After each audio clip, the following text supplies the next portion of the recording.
کیا آپ جانتے ہیں کہ مینڈک کو اذیت و آزار کیوں نہیں دینا چاہیے؟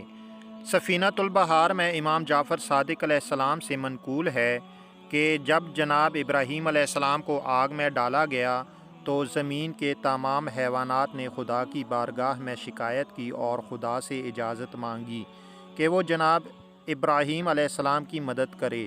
خدا نے مینڈک کے سوا کسی کو اجازت نہ دی، لہٰذا وہ اپنے منہ میں پانی بھر کر نمرودیوں کی جلائی ہوئی آگ کی طرف پچکاری مارتا تھا تاکہ آگ کو بجھا سکے۔ خدا کے پیغمبر جناب ابراہیم علیہ السلام کی مدد کرتے ہوئے مینڈک کے جسم کے 2 حصے جل گئے اور ایک حصہ صحیح و سالم رہا۔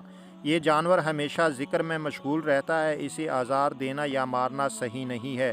پیغمبر اکرم صلی اللہ علیہ وآلہ وسلم فرماتے ہیں، مینڈک کو بلا وجہ نہ مارو، کیونکہ جو آوازیں وہ منہ سے نکالتے ہیں وہ در حقیقت ذکر ہے۔